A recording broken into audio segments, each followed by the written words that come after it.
मैं राकेश चौहान, आपका science teacher.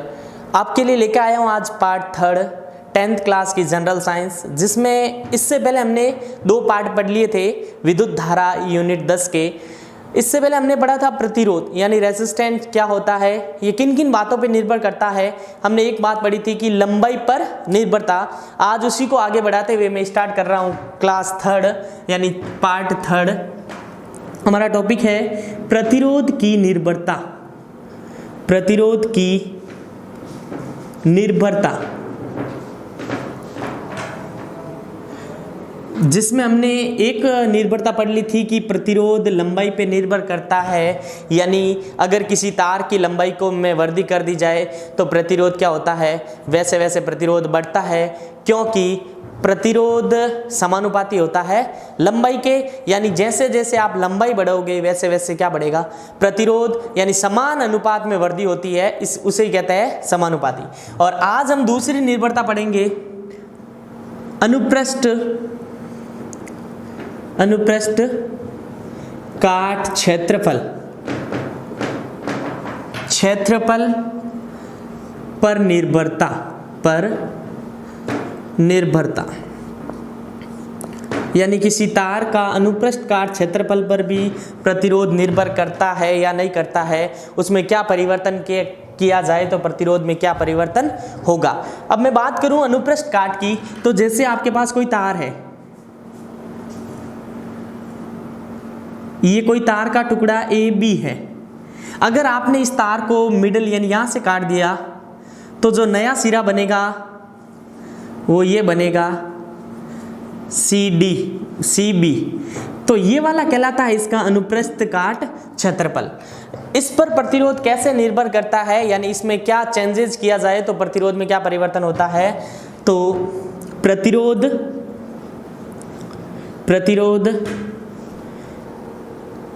अनुप्रस्थ काट के क्षेत्रफल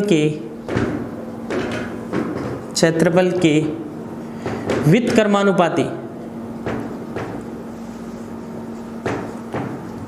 व्युत्क्रमानुपाती होता है, यानी R proportional to 1 inversely proportional to 1/a। यहाँ R क्या है, यहाँ R है प्रतिरोध और A है तार का क्षेत्रफल। A क्या है, एरिया यानी क्षेत्रफल। व्युत्क्रमानुपाती का मतलब होता है व्युत्क्रम अनुपात में। जैसे इधर ध्यान देना, जब भी आपने प्रतिरोध बढ़ाया तो उसी के एक अनुपात में क्षेत्रफल क्या होगा, घटेगा। अगर आपने प्रतिरोध घटाया तो क्षेत्रफल क्या होगा, बढ़ेगा। यानी क्षेत्रफल में वृद्धि हुई तो प्रतिरोध क्या हो जाएगा, घट जाएगा। जैसे क्यों घट जाएगा, इधर ध्यान देना, ये कोई तार है, ये कोई क्या है, तार। अब इस तार का एरिया मैं मान लेता हूं A है, यानी AB तार है। इस तार में क्या होते हैं, आपने जब चैप्टर स्टार्ट किया तो हमने पढ़ा तार में क्या होते हैं, फ्री इलेक्ट्रॉन यानी मुक्त इलेक्ट्रॉन होते हैं। उसी के कारण किसका प्रवाह होता है, विद्युत धारा का प्रवाह होता है। अगर इसी तार का आपने क्षेत्रफल ये वाला बढ़ा दिया तो यहाँ इलेक्ट्रॉनों की संख्या क्या हो जाएगी, बढ़ जाएगी। क्या हो जाएगी, बढ़ जाएगी। यानी क्षेत्रफल बढ़ाया तो इलेक्ट्रॉनों की संख्या बढ़ी तो विद्युत धारा बढ़ी। विद्युत धारा और प्रतिरोध हमेशा एक दूसरे के क्या होते हैं, व्युत्क्रम होते हैं। जब भी विद्युत धारा बढ़ेगी तो रेजिस्टेंस यानी प्रतिरोध को क्या होना पड़ेगा, कम होना पड़ेगा। तो इस प्रकार क्षेत्रफल बढ़ने के साथ साथ प्रतिरोध में क्या होती है, कमी होती है। अतः स्पष्ट होता है कि किसी तार के क्षेत्रफल में वृद्धि की जाए तो प्रतिरोध में क्या होगी, कमी होगी, क्योंकि तार की मोटाई बढ़ती है तो उसमें फ्री इलेक्ट्रॉन बढ़ते हैं, यानी मुक्त इलेक्ट्रॉनों में वृद्धि यानी धारा में वृद्धि, तो प्रतिरोध में कमी होती है। इसीलिए पतले तार की अपेक्षा मोटा तार लिया जाता है, जहां इलेक्ट्रिक करंट अधिक आवश्यकता होती है। छोटा तार क्या होता है, शॉर्ट सर्किट हो जाता है। अगर तार बड़ा होगा तो उसमें विद्युत धारा का प्रवाह भी आसानी से होगा। इस प्रकार प्रतिरोधक की दूसरी निर्भरता अनुप्रस्थ काट क्षेत्रफल पर निर्भरता, यानी प्रतिरोध होता है अनुप्रस्थ काट क्षेत्रफल के व्युत्क्रमानुपाती होता है। तो इस प्रकार हमने दो बातें पढ़ ली है, पहला पढ़ा लंबाई पर निर्भरता और दूसरा पढ़ा अनुप्रस्थ काट क्षेत्रफल पर निर्भरता। अब मैं उन दोनों को लेते हुए एक नया रिलेशन निकाल रहा हूं, ध्यान देना। हम जानते हैं क्या जानते हो, प्रतिरोध की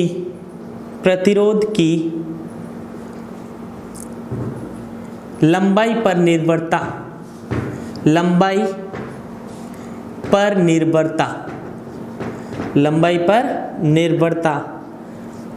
क्या होता है? लंबाई पर निर्भरता यानी प्रतिरोध समानुपाती होता है लंबाई के। ये हमने पढ़ा था लंबाई पर निर्भरता में। और अभी पढ़ा जस्ट अनुप्रस्थ काट क्षेत्रफल पर निर्भरता यानी प्रतिरोध होता है अनुप्रस्थ काट क्षेत्रफल के व्युत्क्रमानुपाती होता है, यानी R proportional to 1 inversely proportional to 1/a। इसे मैं दे रहा इक्वेशन सेकंड। अब ध्यान देना, मैं समीकरण 1 तथा 2 का उपयोग करते हुए, यानी समीकरण 1 व 2 से, समीकरण 1 व 2 से, समीकरण 1 व 2 से मैं इसको ऐसे लिख सकता हूँ, 1 व 2 से R proportional to L and inversely proportional to 1/a, और इसको मैं नाम दे रहा हूँ इक्वेशन थर्ड। तो यहाँ ध्यान देना, समीकरण 1 व 2 से मैंने डायरेक्ट ये 3 कैसे लिख दिया, तो यहाँ इसको देखना R किसके समानुपाती है? L के। और समीकरण 1 क्या कह रही है? R समानुपाती होना चाहिए L, और समीकरण 2 के अनुसार R के 1/, में होना चाहिए A। उसी प्रकार यहाँ देखो R के 1/, में है A। यहाँ हमारे पास समीकरण 3 प्राप्त हो गई। R, ये है हमारे पास समीकरण 3। जब भी ये समानुपाती का चिन्ह हटता है, कोई ना कोई कांस्टेंट राशि आती है। तो यहाँ मैं ले रहा हूं जो बुक के अनुसार KL/A, और इसको मैं नाम दे रहा हूं समीकरण 4। क्या नाम दे रहा हूं? समीकरण 4। यहां ये ध्यान देना, यहां K है जो कहलाता है विशिष्ट प्रतिरोध। यहां से आपके बोर्ड एग्जाम में 1 नंबर का क्वेश्चन पूछा गया है, विशिष्ट प्रतिरोध का मात्रक या तथा उनकी परिभाषा, और इसे आप बोल सकते हैं और अन्य नाम है प्रतिरोधकता। क्या बोल सकते हैं? प्रतिरोधकता, या स्लैश इसका और अन्य नाम है विशिष्ट प्रतिरोध। तो एग्जाम में पूछा गया है, इंपॉर्टेंट लगा लेना, विशिष्ट प्रतिरोध से आप क्या समझते हैं। तो अब यहाँ K की वैल्यू अगर आपको निकालने को बोले तो यहाँ कुछ नहीं है, यानी एक K की वैल्यू निकालनी है तो A चला जाएगा मल्टीप्लाई में R इंटू A, अपॉन में क्या चला जाएगा? L। क्या हो जाएगा? L। अब यहाँ ध्यान देना, विशिष्ट प्रतिरोध की वैल्यू हमारे पास आई है प्रतिरोध इंटू क्षेत्रफल, और बट्टे में आई हमारे पास लंबाई। तो इसको मैं ऐसे लिख सकता हूं, यहां लिख रहा हूं नीचे K बराबर, यहां R क्या है? रेसिस्टेंट यानी प्रतिरोध। क्या है? प्रतिरोध। और इंटू यहां ये A क्या है? क्षेत्रफल। क्या है? क्षेत्रफल। और यहां बट्टे में क्या है? लंबाई। अब ध्यान देना, इनकी ऐसा यूनिट में चेंज कर रहा हूं। हमने जब प्रतिरोध पढ़ा था उसका मात्रक पढ़ा था ओम। क्या पढ़ा था? ओम।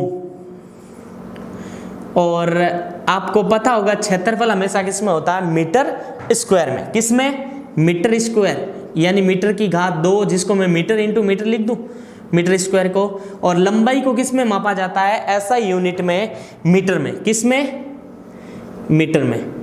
तो 1 मीटर से ये मीटर चला जाएगा, तो पीछे बचेगा ओम इंटू मीटर। तो हमारे पास फाइनली के की वैल्यू क्या आई, के का मात्रक हमारे पास आया ओम इंटू मीटर। तो ये होता है विशिष्ट प्रतिरोध का मात्रक। अब मैं आपको बताना चाहूंगा विशिष्ट प्रतिरोध की परिभाषा, इसी फॉर्मूले से हम परिभाषा निकाल सकते हैं। कैसे, इधर ध्यान देना। जैसे हमारे पास के की वैल्यू आई, के बराबर आर इंटू ए बट्टा एल। तो इसमें हमें चाहिए के की वैल्यू जो हमारे पास है, लेकिन मैं ए की वैल्यू क्या रखूं और एल की वैल्यू क्या रखूं, जिससे मेरे को आर बराबर के प्राप्त हो जाए। यानी अगर क्षेत्रफल आप रखा जाए, क्षेत्रफल 1 वर्ग मीटर कितना रखा जाए, यानी क्षेत्रफल हो 1 इकाई 1 मीटर हो और लंबाई भी क्या हो 1 मीटर। तो यहां ध्यान देना, यदि किसी तार की लंबाई क्या हो इकाई और क्षेत्रफल क्या हो इकाई, तो उसी तार का प्रतिरोध क्या कहलाता है, विशिष्ट प्रतिरोध। यानी यहां मैं डेफिनेशन लिख रहा हूं विशिष्ट प्रतिरोध की, विशिष्ट प्रतिरोध, विशिष्ट प्रतिरोध। हमारे पास फॉर्मूला क्या आया, K is equal to R A by L. यदि किसी तार की लंबाई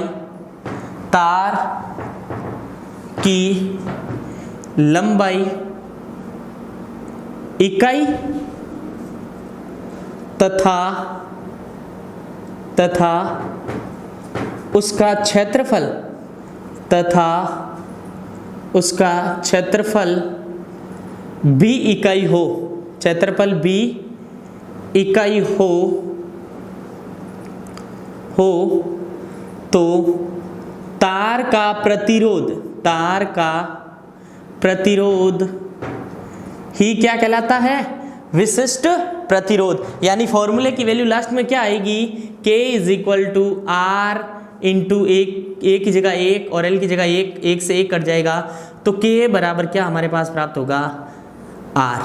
यानी उस तार का प्रतिरोध ही विशिष्ट प्रतिरोध कहलाता है। यदि तार की लंबाई इकाई और क्षेत्रफल भी क्या हो इकाई, तो प्रतिरोध ही किसके तुल्य होता है, विशिष्ट प्रतिरोध के तुल्य, या जिसे हम कहते हैं प्रतिरोधकता। तो आगे हम बढ़ेंगे प्रतिरोध की तीसरी निर्भरता। इसी साथ हमने एक रिलेशन निकाल लिया, किसका, विशिष्ट प्रतिरोध क्या होता है या प्रतिरोधकता क्या होता है, बोर्ड में 1 नंबर का क्वेश्चन पूछ लिया जाता है। तो हमने प्रतिरोध की निर्भरता में पढ़ लिया, लंबाई पर निर्भरता और क्षेत्रफल पर निर्भरता, और इसी के साथ एक संबंध भी निकाला, विशिष्ट प्रतिरोध क्या होता है या प्रतिरोधकता क्या होता है। अब तीसरी निर्भरता पढ़ते हैं, टेम्परेचर पर यानी ताप पर निर्भरता। ताप पर निर्भरता यानी अलग अलग पदार्थों का प्रतिरोध अलग अलग होता है अलग अलग टेम्परेचर पे। यानी चालकों के लिए मैं बात करूं, चालकों के लिए ताप बढ़ाने पर प्रतिरोध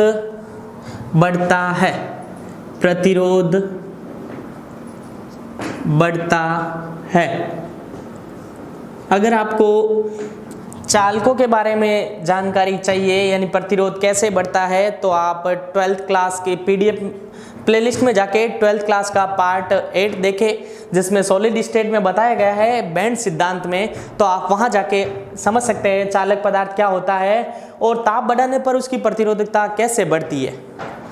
तो चालकों के लिए ताप बढ़ाने पर प्रतिरोध बढ़ता है, क्योंकि हम जानते हैं चालकों में फ्री इलेक्ट्रॉन होते हैं यानी मुक्त इलेक्ट्रॉन होते हैं। मैं थोड़ा सा बता देता हूं, ताप बढ़ाने पर मुक्त इलेक्ट्रॉन आपस में गति करने लगते हैं, उनकी गतिज ऊर्जा बढ़ जाती है और एक दूसरे से टकराने के कारण उसमें विद्युत धारा में क्या हो जाती है, कमी हो जाती है। यानी इलेक्ट्रॉन संयोजी बैंड से चालन बैंड में आसानी से जा सकते हैं, किसमें, चालकों में। लेकिन जब ताप अधिक बढ़ाया जाता है तो इलेक्ट्रॉन चालन बैंड से भी कहाँ चले जाते हैं, बाहर निकल जाते हैं। तो चालकों के लिए प्रतिरोध क्या होता है, बढ़ता है, कब, ताप बढ़ाने पर।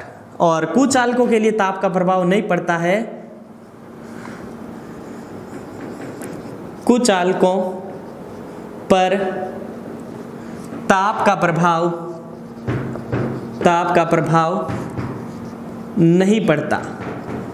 क्यों नहीं पड़ता है ये भी आपको प्लेलिस्ट 12th क्लास में यूनिट फर्स्ट है, वहाँ जाके 8th पार्ट जरूर देखें, क्योंकि कुछ चालकों में संयोजी बैंड और चालन बैंड के बीच एनर्जी गैप है जो 5 इलेक्ट्रॉन वोल्ट से 6 इलेक्ट्रॉन वोल्ट होता है, जिसको इलेक्ट्रॉन भेद नहीं पाता है चाहे आप कितना भी टेम्परेचर बढ़ा दो, तो यानी ताप का प्रभाव बिल्कुल नहीं पड़ता है। और तीसरी अगर मैं बात करूं सेमीकंडक्टर अर्धचालकों की, अर्धचालक पर ताप का प्रभाव पड़ता है। ध्यान देना, इसमें क्या होता है, जब आप टेम्परेचर बढ़ाओगे यानी निम्न ताप, दो कंडीशन है इसके लिए, एक तो है लोअर टेम्परेचर यानी निम्न ताप और एक रहेगा या उच्च ताप। क्या रहेगा? उच्च ताप। तो अर्धचालक होते हैं जो निम्न ताप पर तो कुचालक की भांति व्यवहार करते हैं। किसकी तरह? कुचालक। और जब हायर टेम्परेचर यानी थोड़ा ताप बढ़ाया जाए तो सुचालक।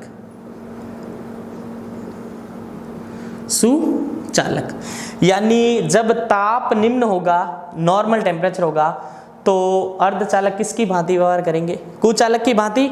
और अगर जैसे ही आपने ताप बढ़ाया तो किसकी भांति? सुचालक की भांति। यानी चालक में वृद्धि तो प्रतिरोध में क्या होगी? कमी होगी।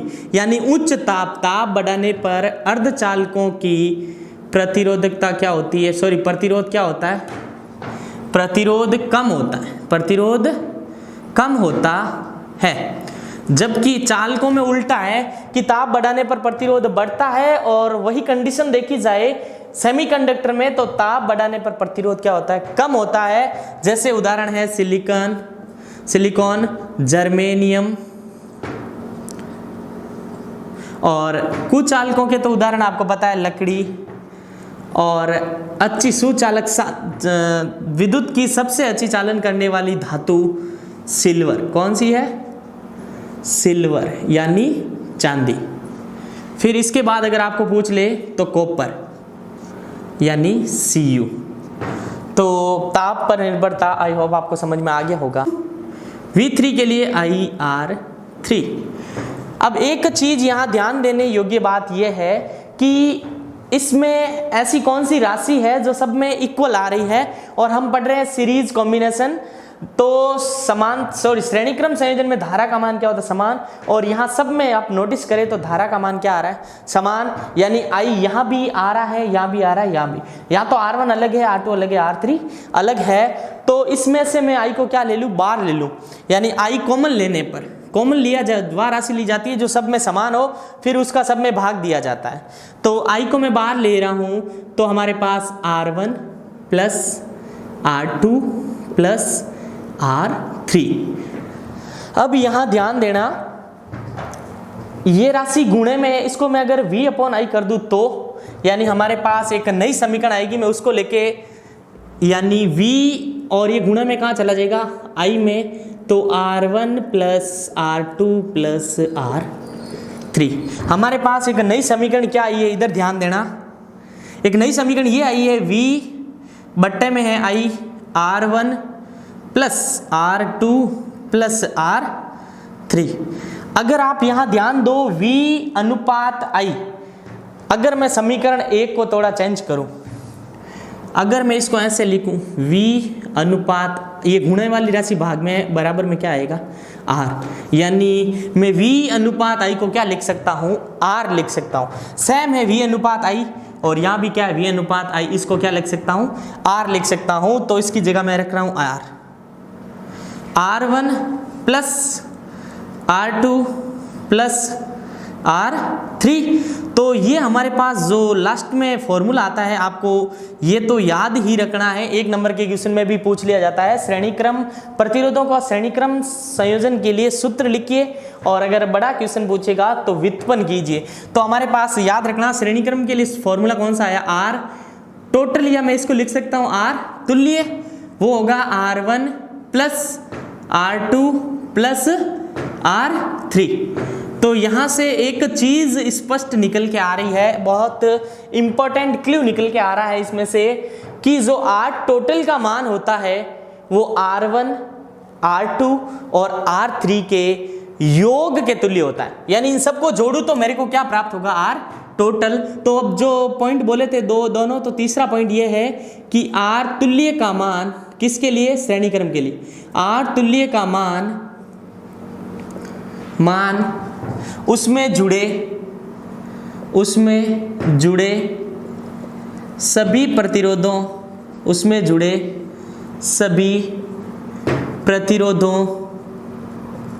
के योग के तुल्य होता है। प्रतिरोधों के योग के तुल्य होता है। यानी R टोटल का मान है जो प्रत्येक प्रतिरोध के योग के तुल्य, या सभी प्रतिरोधों का मैं अगर योग करूं तो मेरे को क्या प्राप्त होगा, R टोटल। और एक चीज इसमें इंपॉर्टेंट चौथा क्लू निकल के आ रहा है, थोड़ा ध्यान देना, कि जो R टोटल की वैल्यू है, R तुल्य का मान उसमें जुड़े, ये इंपॉर्टेंट है, R तुल्य का मान उसमें जुड़े प्रत्येक प्रतिरोध, उसमें जुड़े, मैं प्रत्येक की बात कर रहा हूं, R तुल्य का मान उसमें जुड़े प्रत्येक